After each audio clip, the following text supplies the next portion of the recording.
Well, good afternoon, everybody. This is the third of my painting demonstrations.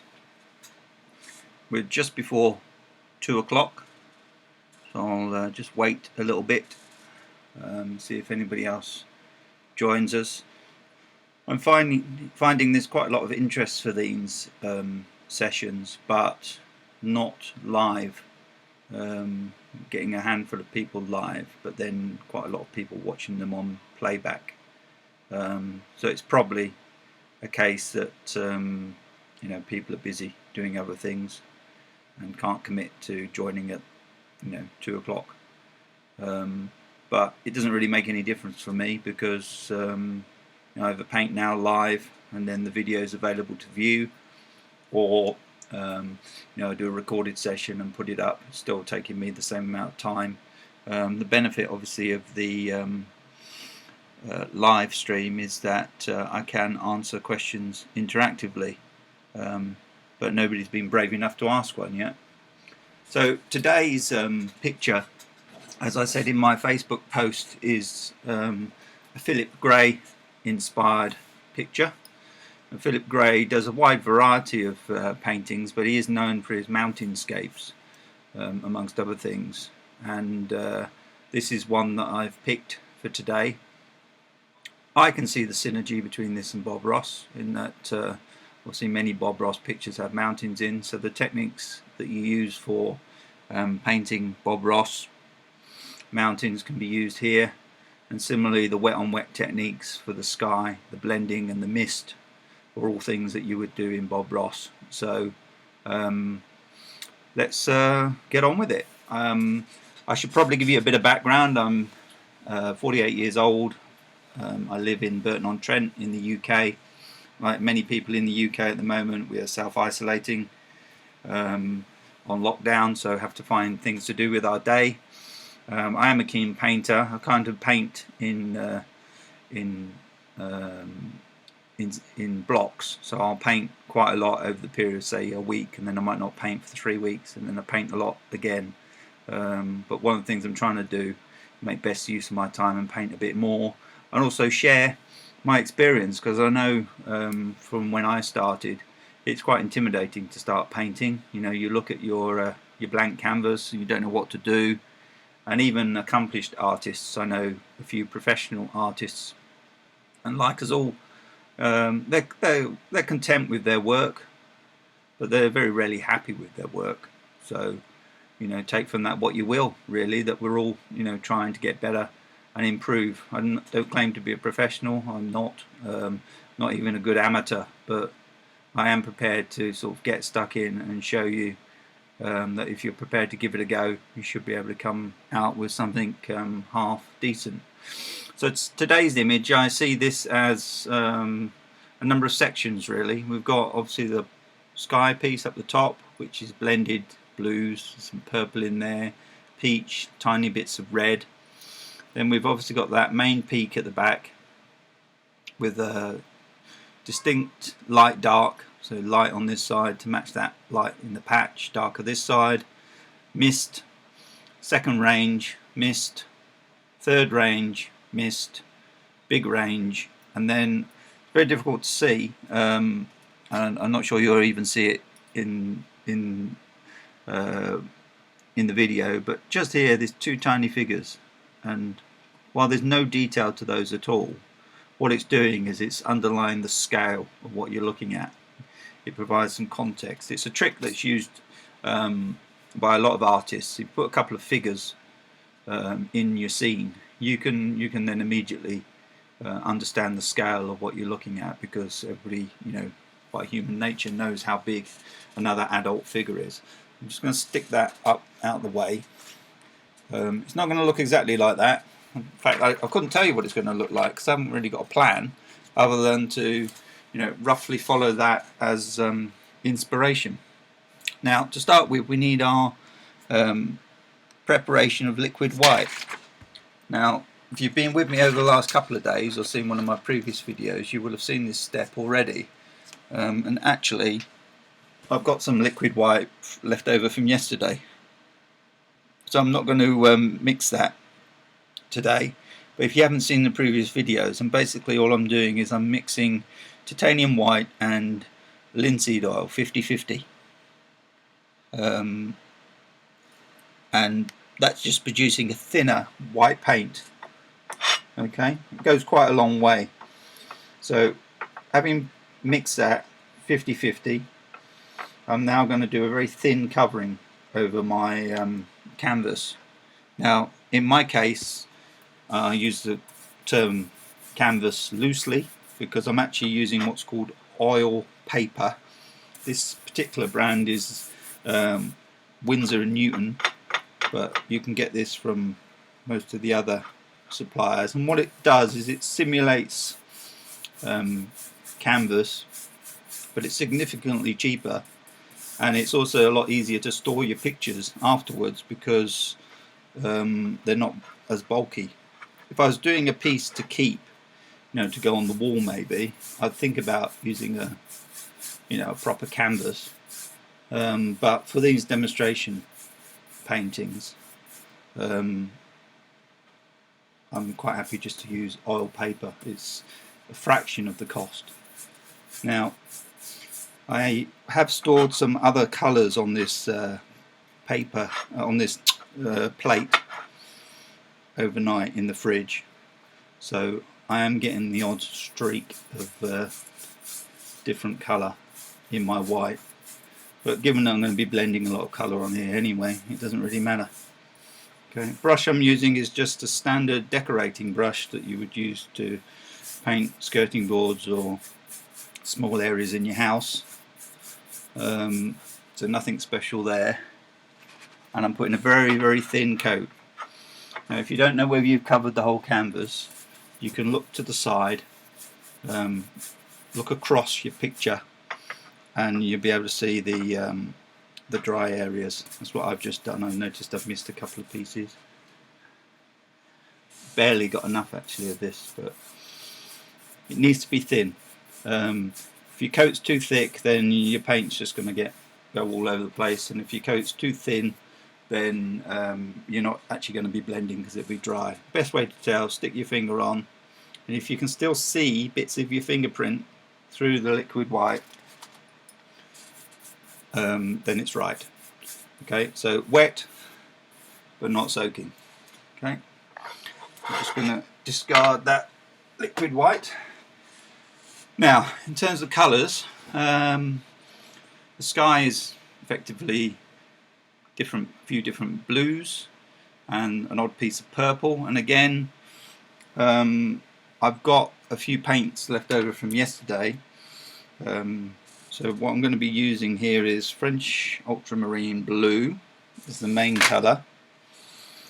Then I've got some cerulean blue, which is a bit lighter, a bit livelier, and some pre-mixed purple, but you can obviously easily mix the purple just mixing together ultramarine blue and cad red or alizarin crimson.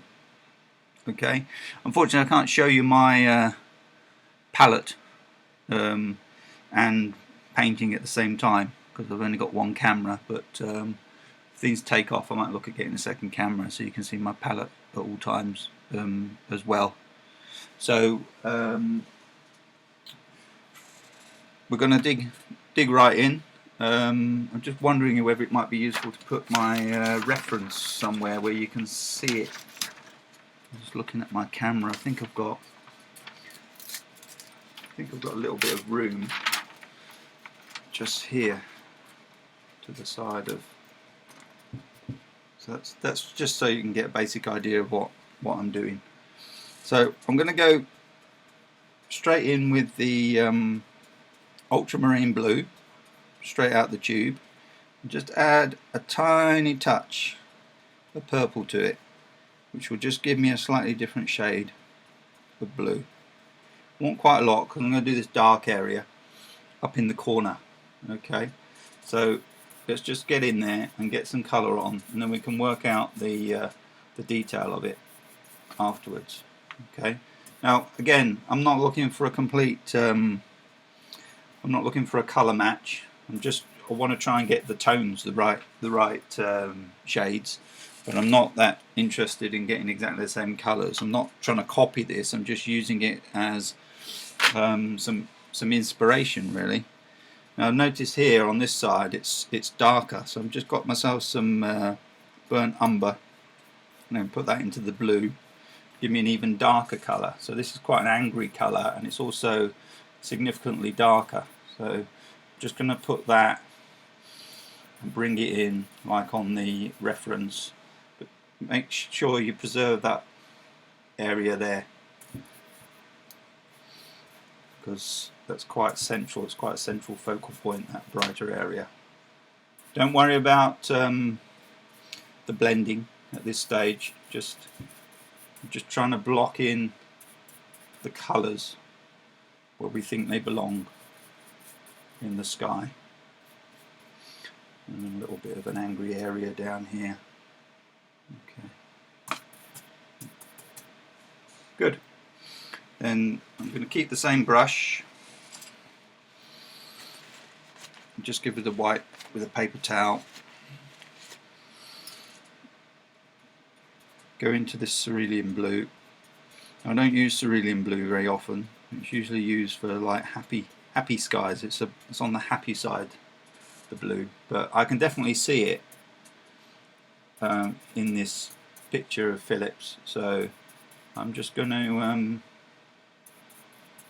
blend it in. It's a lighter blue, so I'm just blending it in at the side of that ultramarine blue, and then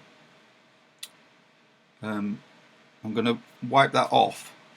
So I want it really dry, and then just going to go inside that blue again, and what that does is it's mixing now with the white that's on the canvas and just giving me a slightly lighter blue. Okay, so you can see how we've got here that white bit emerging. Now to my eye, that we're looking at the light behind there, so to my eye that's looking a little bit peachy. So I've got some cad yellow from yesterday and some titanium white. I'm going to mix up just a tiny little bit of very pale yellow, certainly a lot more white than it is yellow, and then into that smallest touch, it needs to be a small amount as well, of alizarin crimson. And what will that do is it gives you a pinky peach, which is quite typical. Don't overmix it. Let me see if I can show it to you. Don't overmix it. You can see there, hopefully on the knife, the top end is more sort of pinky peach and the bottom end's more lemon yellow. Having this variation, certainly for skies, is like one of these things that just happens accidentally with this painting system, because if you choose not to overmix your paint into a solid colour, then you just get this natural variation. Now I've gone for a clean brush because I'm working in a smaller area. I've got a smaller brush as well, and just dab that in. Again, don't worry about the blending, just put the light areas in where you see them.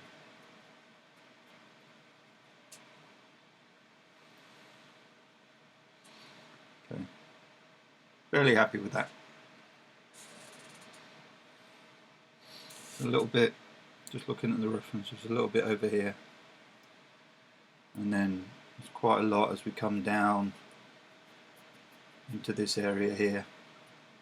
Just trying to block, get a rough idea and block the colours. Okay, not very precise at this stage.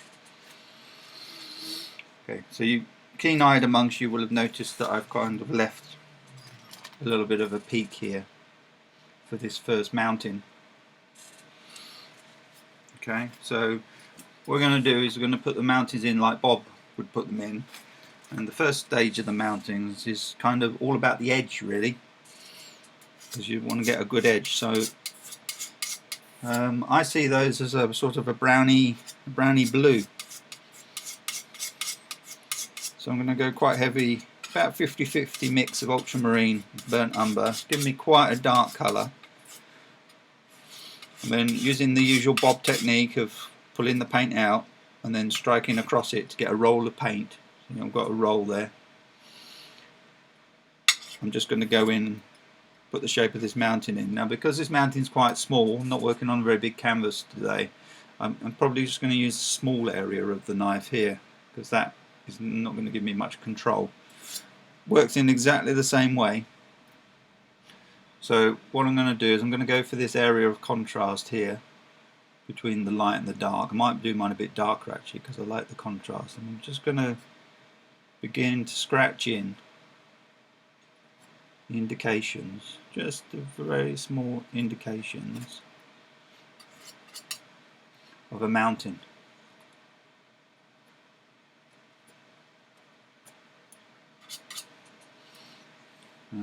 This one is really quite craggy.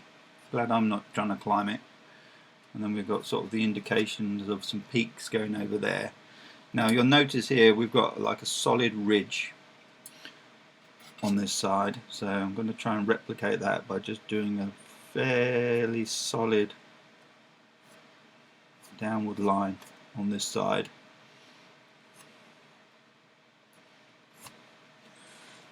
Okay, well, it just needs a little bit more dark on this side. Okay, so that's not too bad. I'm fairly happy with that. I'm just popping these in really at the moment just to get some scale. Should have really have blended the sky by now, because I've kind of moved on.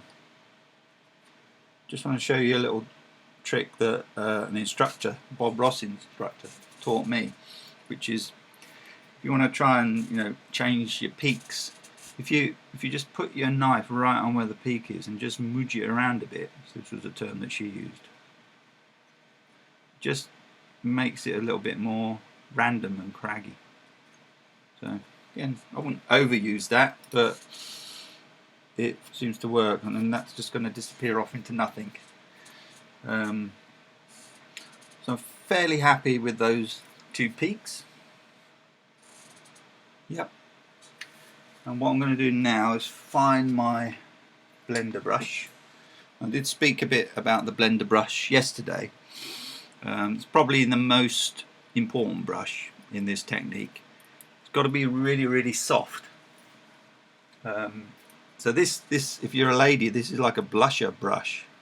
If you're a man, you won't have any idea what that means. But basically, you're looking for something which is really, really soft. I got this one from the range, and I've got another one here as well, which is like a big brush.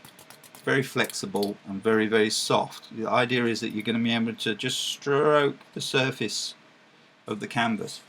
So let's go up here and blend these in, but got to be gentle. Okay, so you're just touching. Okay, your objective here is to just soften where the colours mix and remove those telltale brush marks, but certainly not to mash everything together so you lose all the colour definition.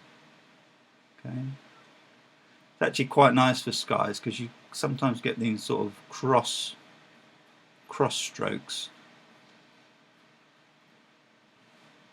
and they look like wind passing across, or clouds. Okay, so I don't really want to do anything more than that. I might refine the sky later on, but for now I don't want to get bogged down in that. So let's just sort of carry on down our painting. So again, just looking at what we've got over here on the right hand side, got that light streak that comes through, but then we've got, using our purple blue mix, got like a cloud coming in over the top. So let's just sort of pop that in. Again, it's a cloud, so you don't have to be that precise. Okay, and then above that I'm seeing just a sort of a lighter purpley lavender colour. So I'm just mixing a bit of purple, blue, touch of white to get a lighter colour. I'm just going to pop that in. I mean the actual colours, yeah, you know, they don't, when they're within the same kind of range, it doesn't matter a great deal.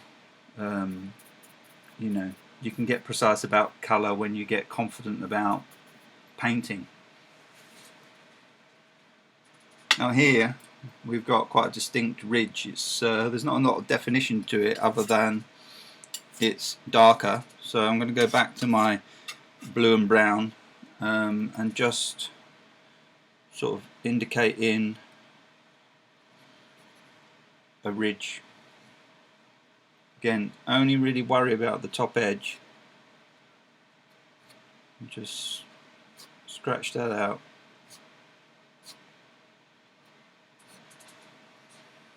Yep.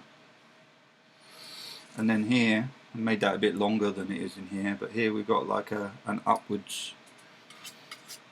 And again, just a roll of paint. Can't really put that in because I haven't got the background colour in. So I'm just going to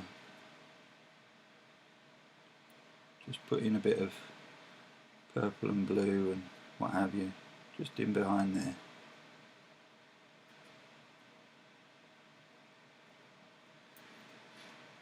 And then just gently blend that. Again, barely touching this. Just teasing it across. Okay. Just going to pull that down a little bit. It's very fluid on the surface of the canvas, this stuff. Okay. And then I think before I put that ridge in, we just need to deal with the mist. Now, mist is fairly straightforward because your canvas is already wet with the white. So the trick basically is just to go in the area between the colour you've already put on and the white, and what that will do is it will produce a mist. Just need the right kind of brush. So here I've got an oil brush with, it's fairly firm as oil brushes, it's a pig bristle, but just want something that's got a bit of, you know, like a stencil brush, something that's got a little bit of oomph to it. I can't stick the whole brush in there because it's too wide, but what I can do is I can just go at a corner and then just gently dab that through. So go up and down, touch into your colours, and then come back. And just see there how that softens the edge of the mountain. Gives you the impression of mist. Hope you can see that. Okay. And then on the top mountain we've got like this purple carries on down.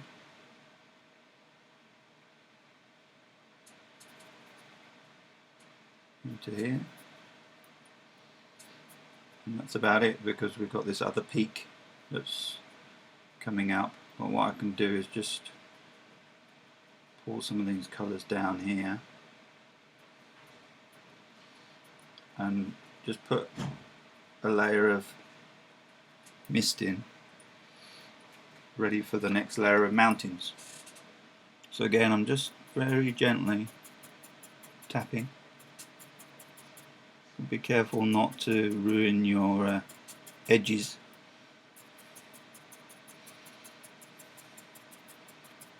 And the other thing just to be mindful of is if you go into dark paint, see how I've gone into darker paint there, if I then go into a lighter area, it's going to make that significantly darker. So what you might want to do from time to time if you've been into a darker area is just wipe your brush clean, and then on the edge of this mist where you've got the darker, just tap down and it'll mix with the white that's on the surface of the canvas, and just mist that up a little bit.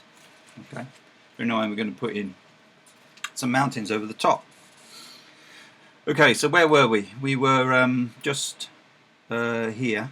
So this ridge is really quite straightforward in terms of just popping it in like that, and then if you want to, you can put some, you know, slip there, doesn't matter, put some side indications in. So it's not going to be the same as Philip's picture, because I want it to be my picture, not Philip's picture. Okay, and then we've got some kind of sort of craggy step going on over here, and then just vary the colour a little bit, a little bit more brown than blue, just because you want variation. And let's deal with what we've got over here. So we seem to have got a bit of a peak going on there.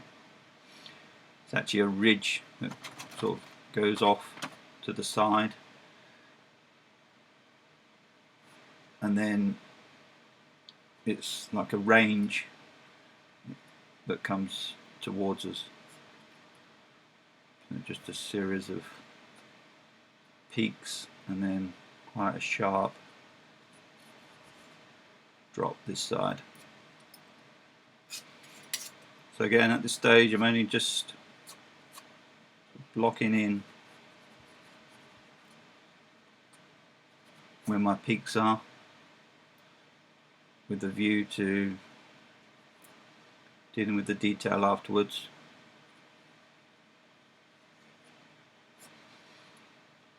And this is going to disappear into the mist.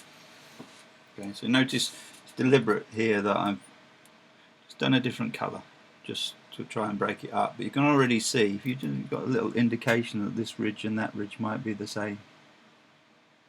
Just put a couple of little marks in there, kind of connects them. Again, that wasn't by design, that was you know, a happy little accident. So I'm just going to go into my sort of darker bluey purple. I'm just going to carry that colour down and around this peak, just a little bit here, the view that will blend that in due course. Okay, and then if we get our firm misty brush, we can just again gently work on the edges, soften them up.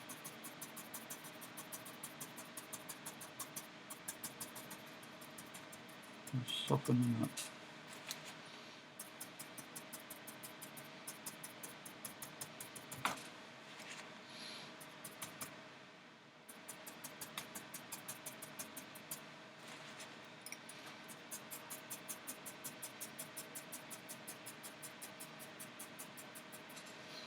Okay.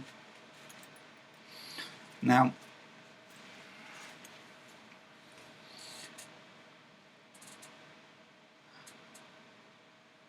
these mountains here in the reference have got indications of snow peaks and what have you, so we should probably try and replicate that.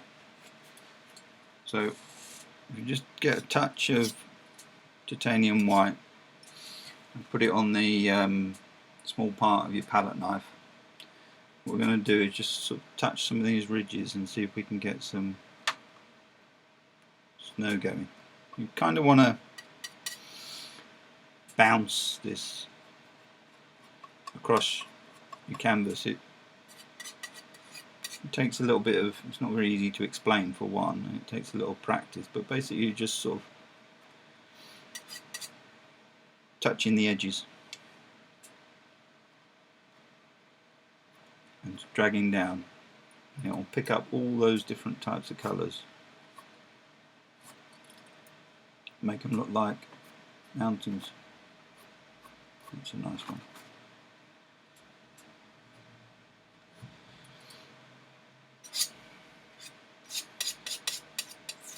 And I'm just marbling some brown and some white.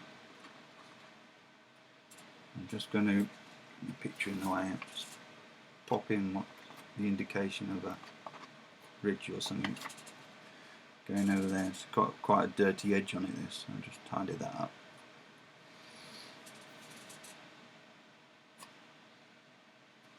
Okay, and then I've just put my knife down in my purple, which is great. Making a bit of a mess here.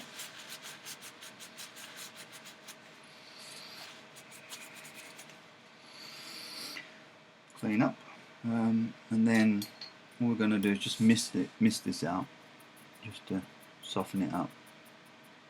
I mean, it doesn't need a lot of detail. Arguably that's a bit too dark, so just pop in a bit of white.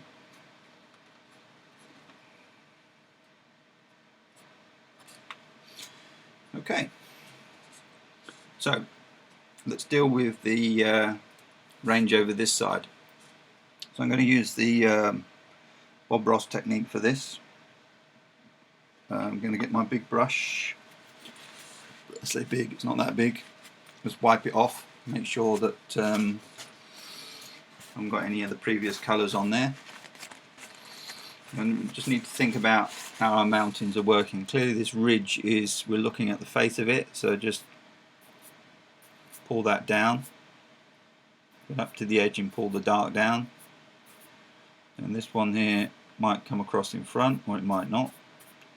Just a little bit, I think. And then here, a little bit of a ridge that's maybe going that way. And just pull it out. Okay. Now in Philip's picture down in the bottom here, we're going down into a lighter area. His cliffs here are significantly better than mine. But we might be able to put some darker areas in to indicate that. If I just think about this here, just try and drop in a few rock faces, get that edge dark against that light. There we go. Just pull it down a little bit. Just connect those up. Okay, and then what we need to do is put some texture on these mountains. So again, roll of paint on your palette knife and just kind of bounce it down.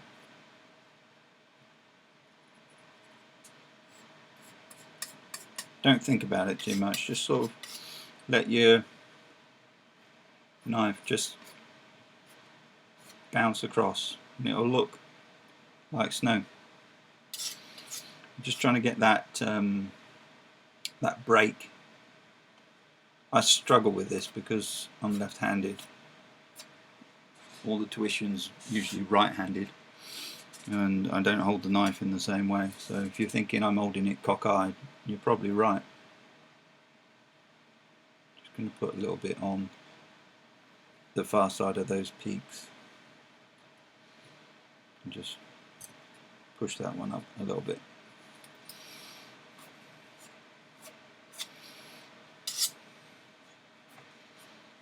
Give that a bit more texture.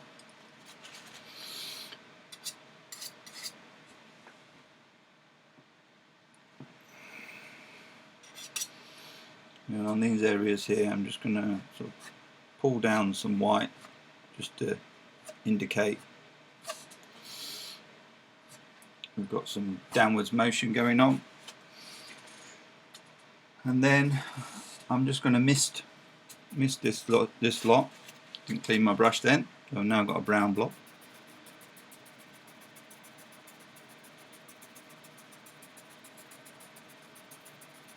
Just mist this just to soften it. Okay, it worked out alright, that brown mist. It's quite a nice contrast actually.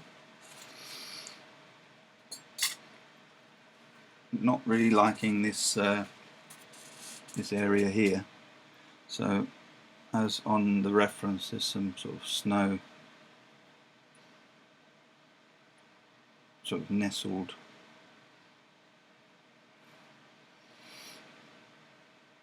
on the flat pieces. I'll just try and replicate that.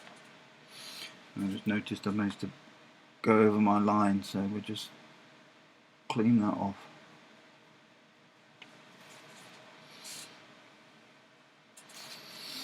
Just have to probably just lightly blend that through.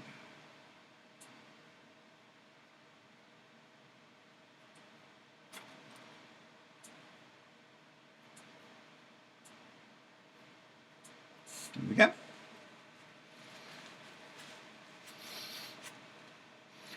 So, before we go down onto the main piece at the bottom here with the peplon, I think it's probably worthwhile just having a sit back and looking at that sky and say, is it dark enough? Now my first impressions are the light's nice here and here, but this is lacking a bit of definition. This is darker in the reference, and that's darker in the reference as well. Okay, so what we're going to do is we're going to take some burnt umber, some ultramarine blue, some alizarin crimson, mix those together. Again, don't be tempted to over mix them, and that's going to give us a dark colour. Excuse me, somebody at the door.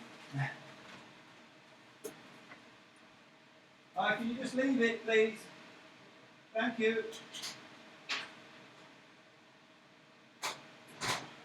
Cheers, mate.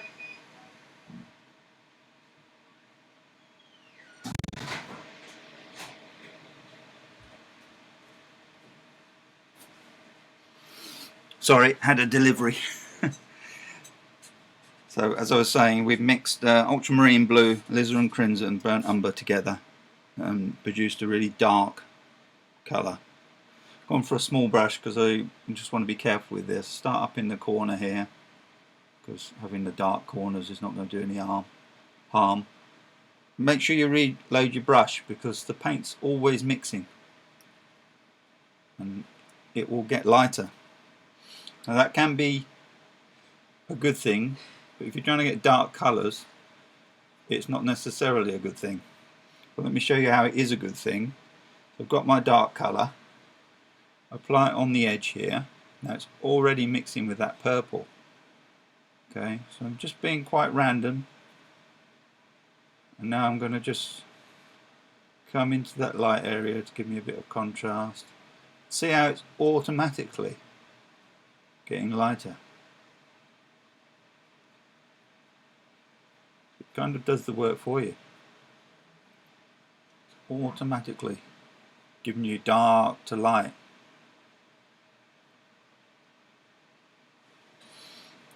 Okay. And we'll just probably do a bigger piece here.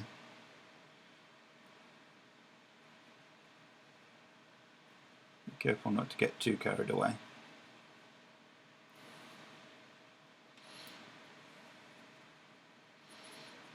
I just felt that it needed a little bit more variation and for it to be a bit darker. I'm quite happy with that. So again, get your big blender brush, make sure it's clean, and then just gently, ever so gently, blend those colours in. The crimson in there has worked really well actually, it just gives it a little bit of a different colour and dimension. If you overdo this, you basically blend all your dark colour back out, which you don't want to do. So you do have to be really quite gentle with it, and if necessary, if you don't think it's dark enough after you've blended it, then just go back in. So just get a bit more of my dark colour and go, oh, I don't think it's dark enough here, so just put a bit more in. Okay. Don't be scared of it. What's the worst that can happen? Mess it up and it doesn't matter. As long as you've learned something from messing it up. I'm very rarely happy with anything that I paint, to be perfectly honest. You know, there's the odd one I look at and think, yeah, I'm proud of that one, but most of them, as an artist, you just immediately go to the flaws. So let's just, again, just very gently blend that.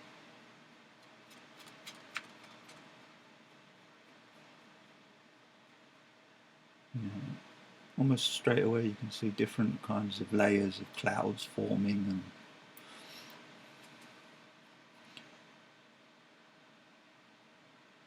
that piece there has worked out really well. Just gently touch that to get it all one colour. Just be really careful when you're blending afterwards not to obviously destroy your mountain peaks. If you accidentally blend them, you're going to have to redo them, which is not ideal. Okay, I'm going to stop fiddling with this in a minute. Just going to take that dark area there off the top of the page, blend that through. Yeah, a bit happier with that now. Okay, so I hope you can see, you know, what I've done there, and that just by taking time to have a look at it and come back,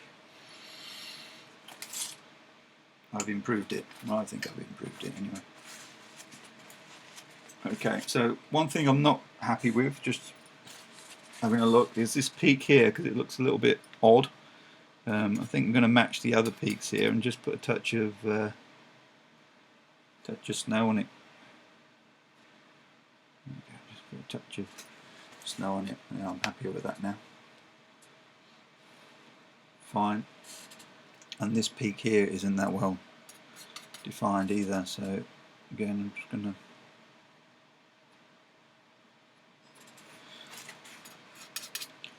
pop in a bit of a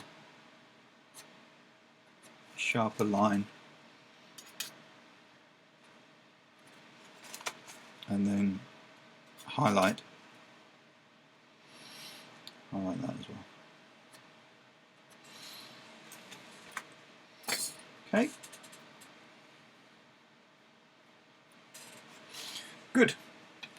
So next piece, we've got this little protrusion over here, and then we've obviously got the big piece. And the reason why these are working so well is because these are really, really dark at the sides and then really light on top.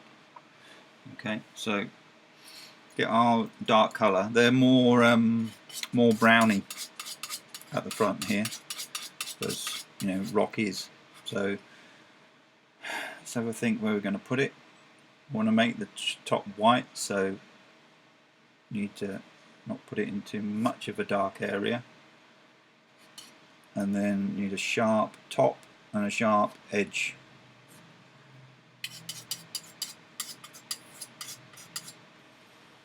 Just get that sharp edge. Okay, that's quite good.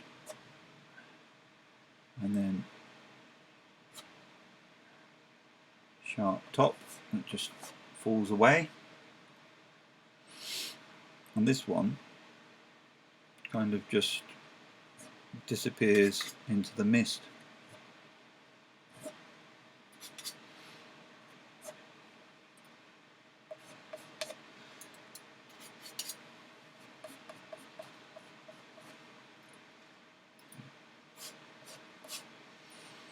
So let's do that mist.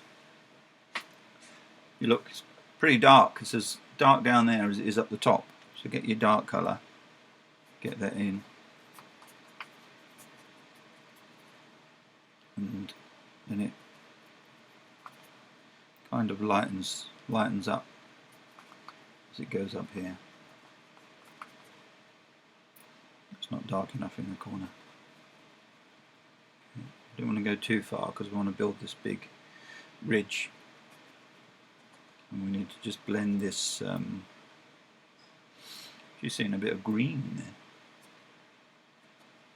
not that bold of green, but you know, quite it's quite a strong green there. Just dumb that down a bit.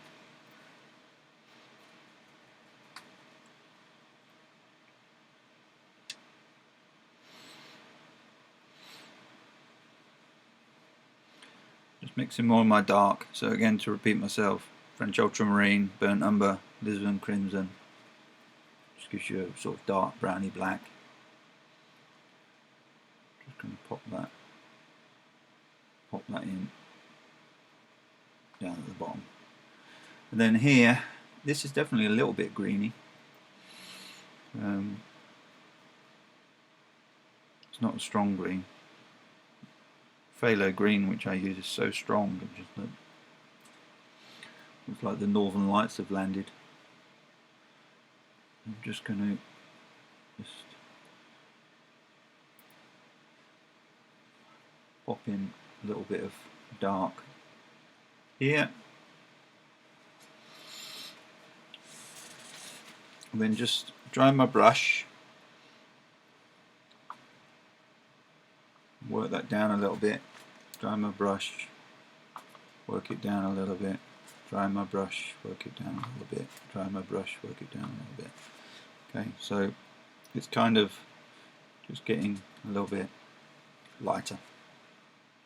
Okay, I know it's like you can see all the brush strokes and stuff, but that's because we haven't blended that out yet.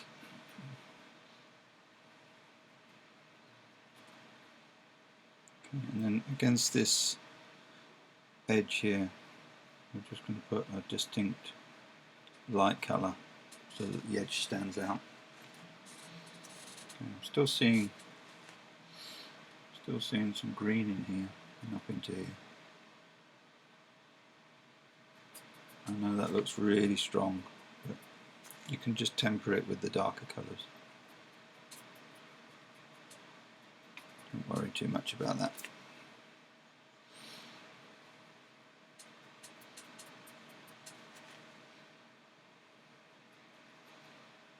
Okay.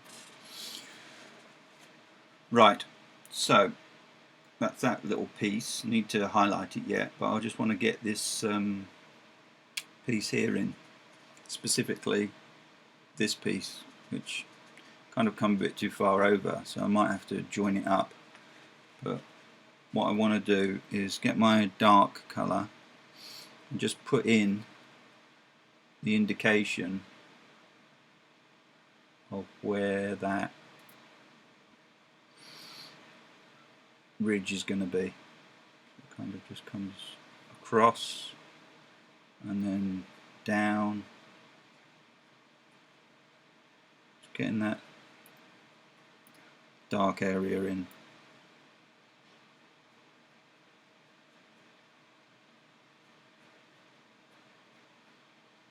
So it just peters out onto that plateau, I guess, and then you've got a ridge going across here,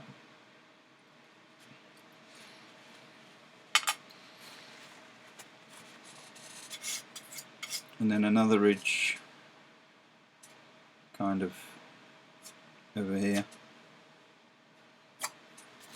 So think of these as the face of the ridge that you're seeing, you know, where the dark is. So by just naturally running away, you're already getting the feathering that you need for the bottom. Okay, so this will all make more sense when you've got your highlights in. So to show that, I just want to put in, before I do the highlights, and I've got that sort of peachy yellow from earlier. I'm just going to underpaint that area,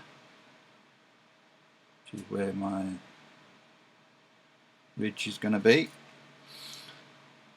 Put in a few sort of darker spots.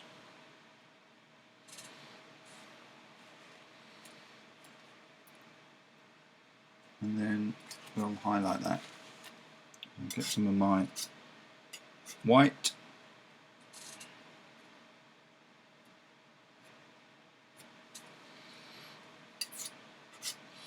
And just highlight that ridge. Okay. And we might do something above here because it's a bit bland there. But I'm just going to concentrate at the moment on getting this ridge in and getting the focal point of the painting in, and then we can worry about that afterwards. So just bring that ridge across to sort of connect over here.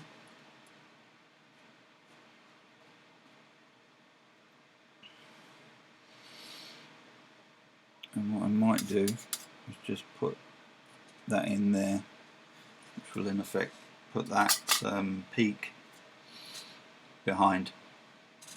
Okay.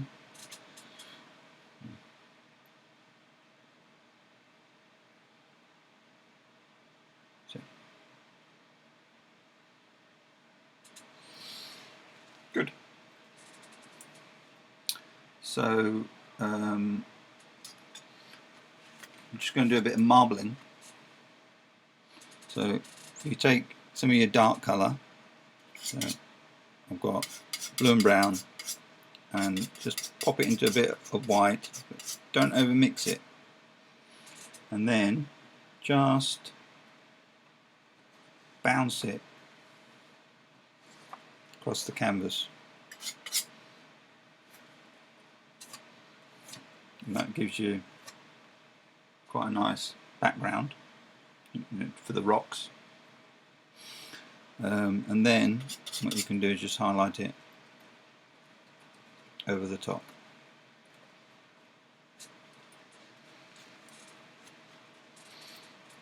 Okay. You just need to fill in that sort of dark area to highlight the edge. Okay, so let's just tidy this piece up with some blending. Get our colours blended together.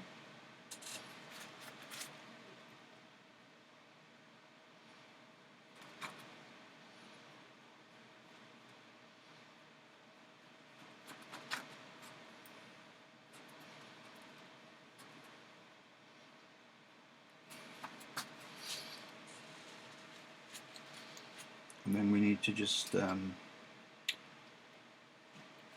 do our mist.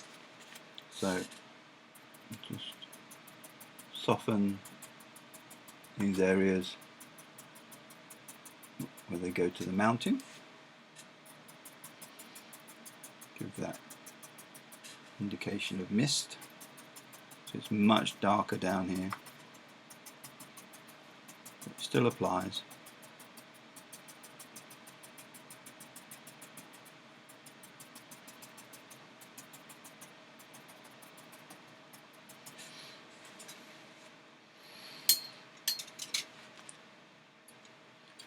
You just need to run out of white paint. It's not good.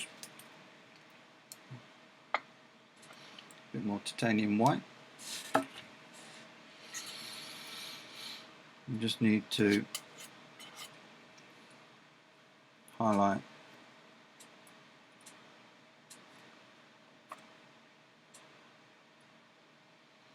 this.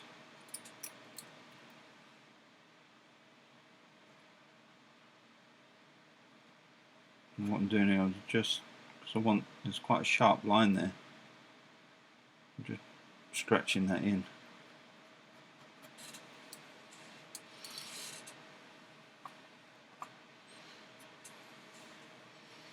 Yeah, that's good.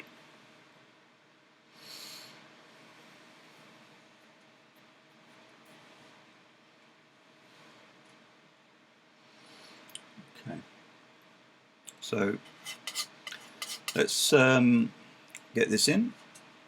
So we're just putting in that side of the mountain there, and again it's sort of drifts off into the mist. So I think probably the easiest way to deal with this is if you get your darker colour and just put some sort of indications of where the land falls. I'm just sort of stroking that off. I'm seeing this as going off there and disappearing down. Philip's got, I think he's, I don't know whether he's I see a sort of, I don't know whether he's indicating a ridge or a path or what there, but it certainly seems to drop off there quite sharply. But then this plane comes across. So it's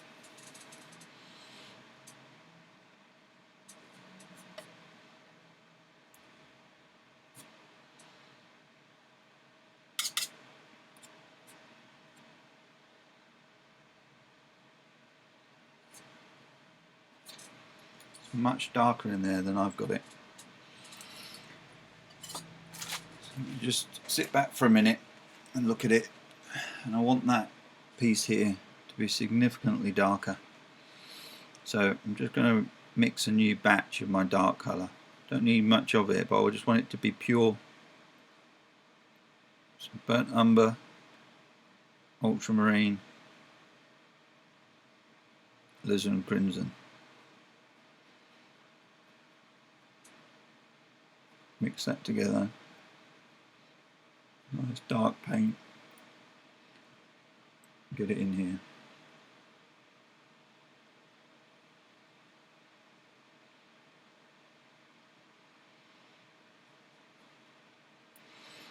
And it goes under here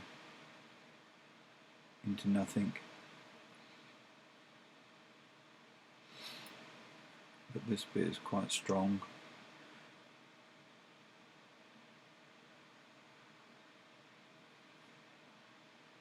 And that edge is quite strong.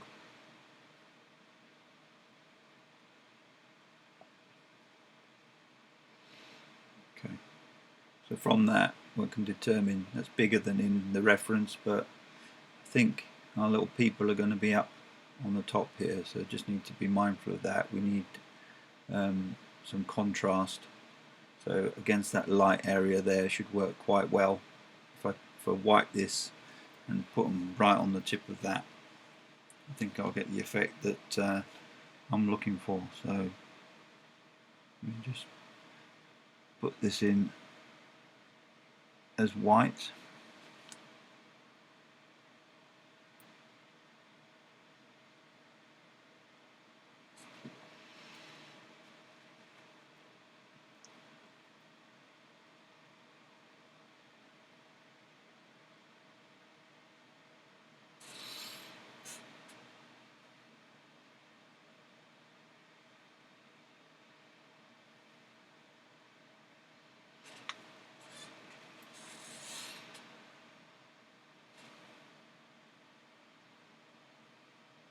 Just trying to leave that dark line so you can see the separation.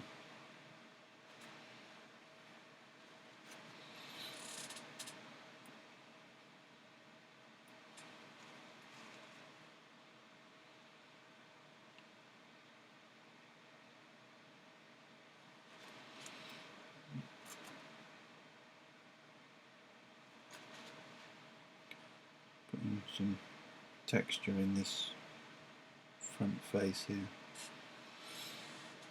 Okay. Just going to put a few darker pieces into this as well, because I want to give that some texture of the land, if you like, falling away.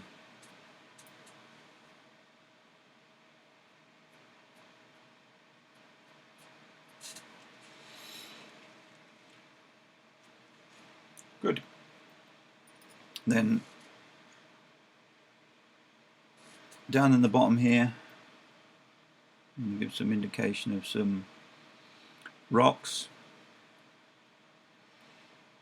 Just pop some darks in, and then get some white and basically go around them as if you're placing snow in between them.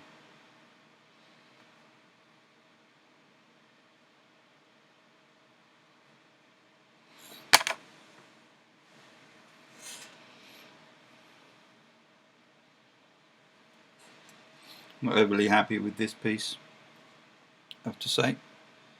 So I think I'm just going to change that and have that drop off.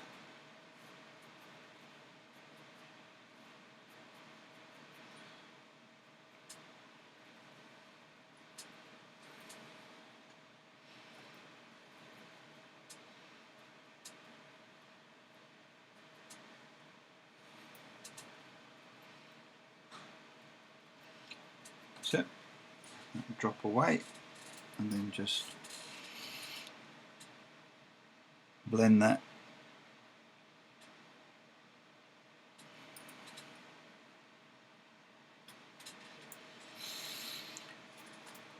And then for this to be considered a cliff wall, if we're going, if we're following the cliff above, it just needs to be much darker. Got this light paint on, you can scrape most of it off if you want, and then put your dark on. That is dark.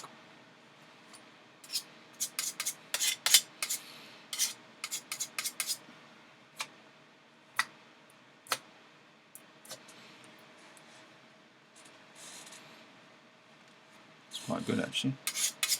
Quite like that.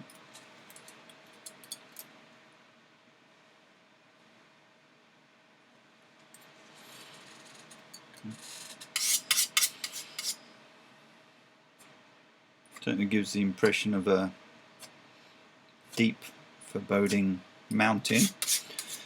So we might just run that to the corner.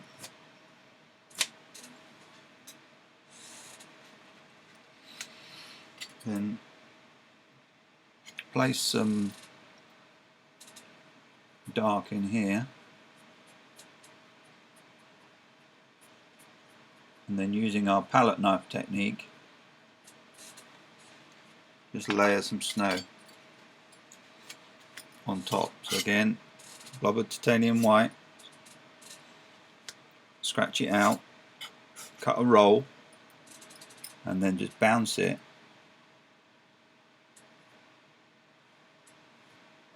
across the surface. Just to give that impression of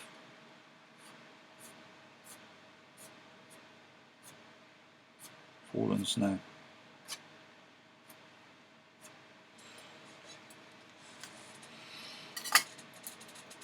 If you want to try and make this look a little bit more connected, then just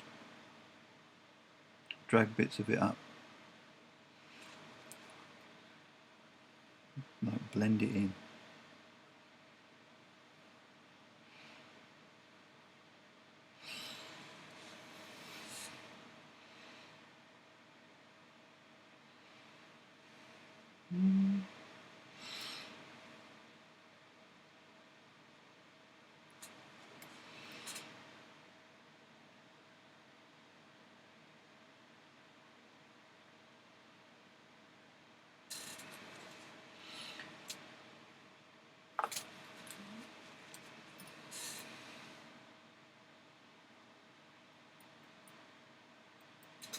There we go.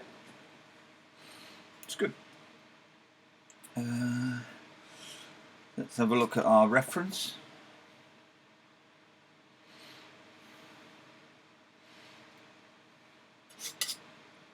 Little indications of some snow there. And make sure this line's sharp as well on this side. So it's a point of contrast.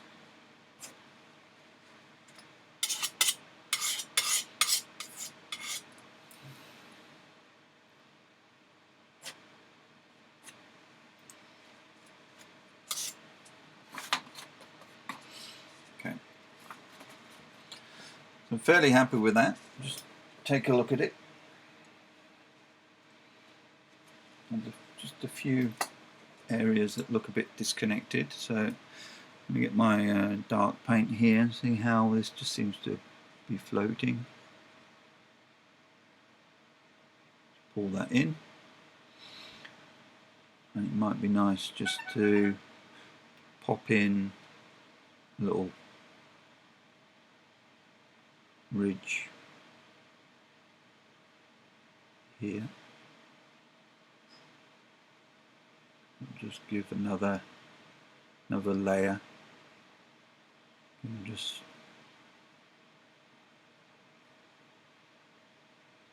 locking that in.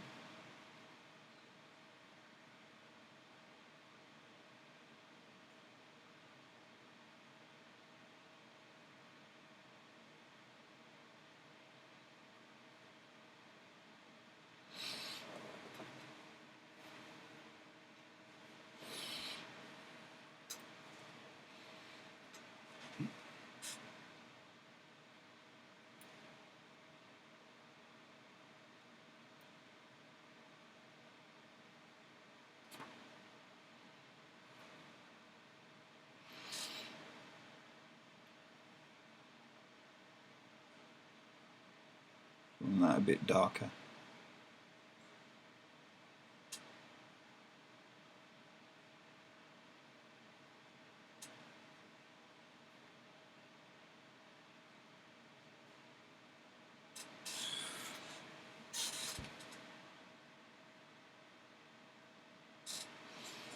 Cool.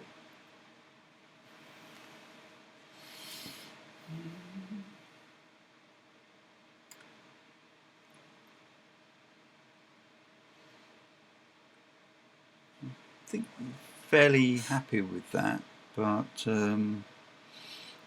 am mindful about this. Seem to have a bit of open space here, so I'm just going to pull that ridge down a little bit there.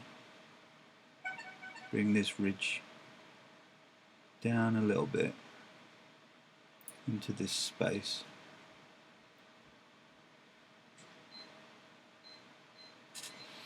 And then as before, just pop some mist in.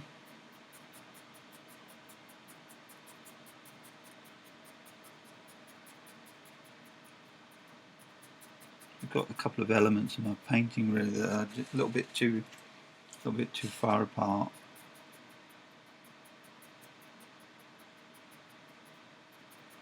There we go.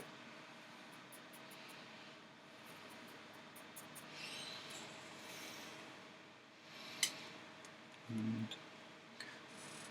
I'm not good with spaces in paintings. So anywhere that looks like there's a gap, I have this need to fill it up.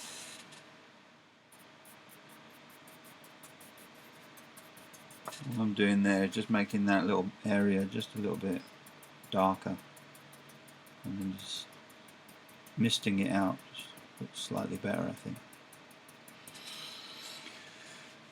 Okay, so what have we got left to do?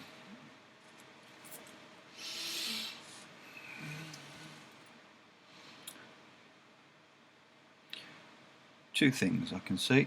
One, I'm just going to extend this peak over and out past that one.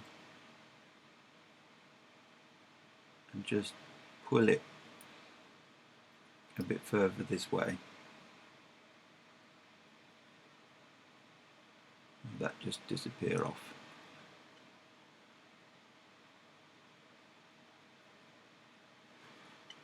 Just put the highlights on it. So that's just barely there, really. It is there, but your brain will fill in the gaps. So I'm just moving that peak, just widen that. It just gives it a bit more depth, and then again, just softening the edges at the bottom. Give it that misty feel. Okay.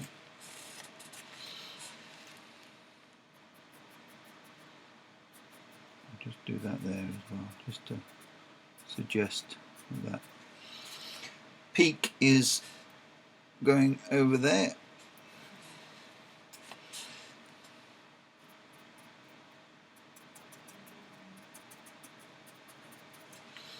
Okay. And then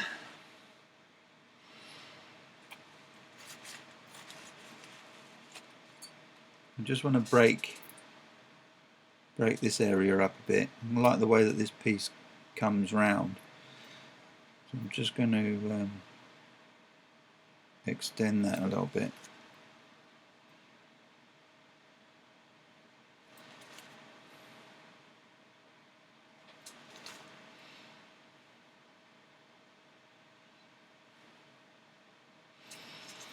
It's not much. A lot of white paint on here, so I'm struggling to get it dark because I keep picking up the light paint off the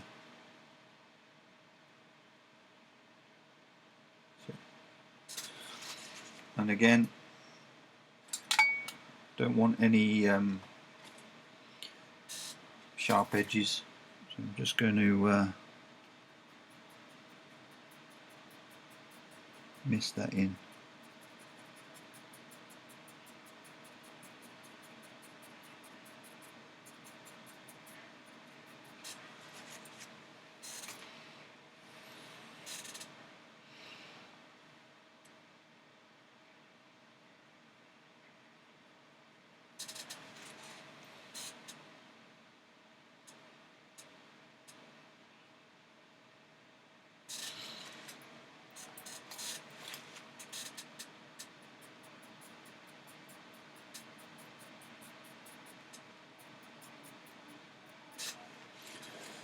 Okay, that's quite good. So the final thing really is to pop the people in. Now for this, obviously they're tiny, so it's just the barest touch of dark paint. So I'm just going to get a little tiny batch mixed up.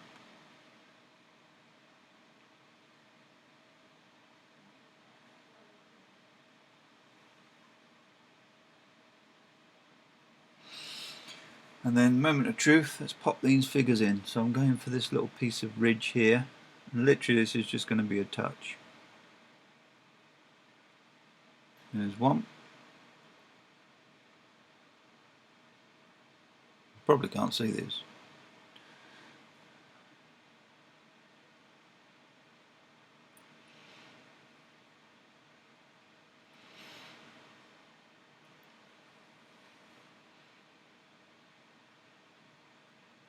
Literally is just a line.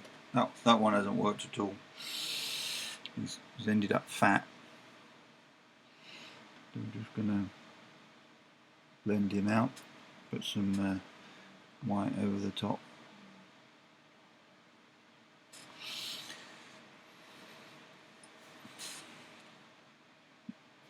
Go back to my dark paint. Another go.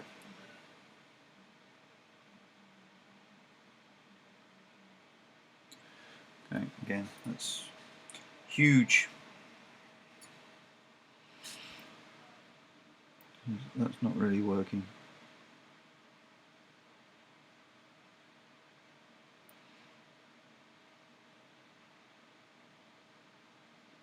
And it shows how with this medium you can have lots of goes.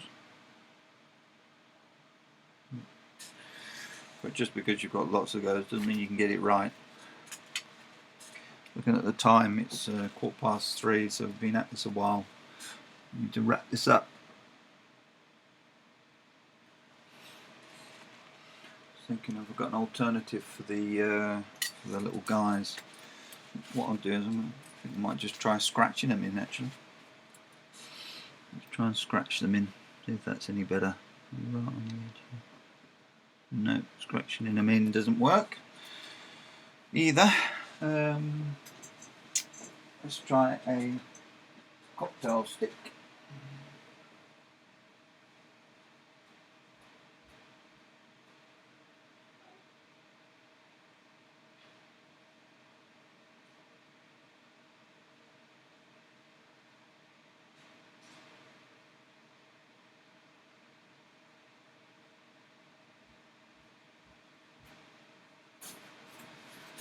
I usually use cocktail sticks for stars, as in yesterday's painting I think I used one, but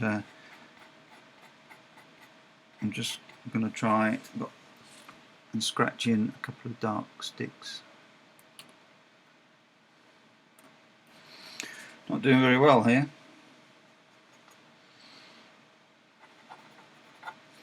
Fiddly. There we go, that's one.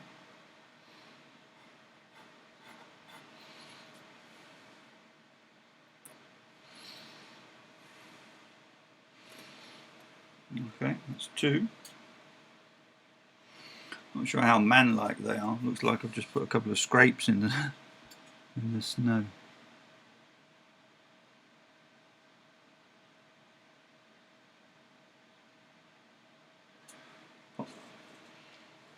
Tiny little heads on them. I'm happy with the left one,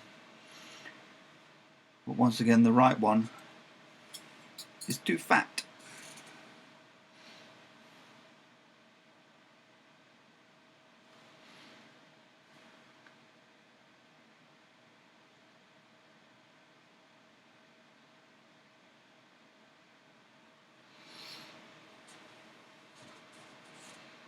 Yeah, that's okay.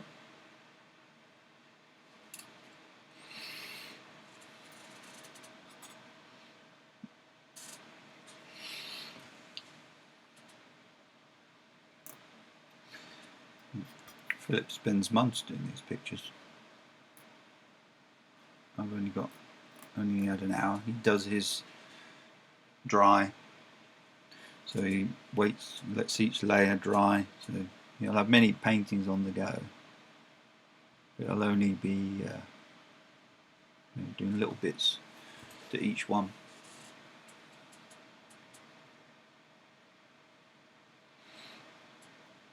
So I'm wrapping this up now, just fiddling for the sake of it. Hope you've enjoyed today's session. If you have, leave a like, comment, subscribe, so that when I do more you'll automatically be invited. Hope you've enjoyed it. Again, got any questions, just post them, and hopefully I'll do another one of these soon. So thanks very much.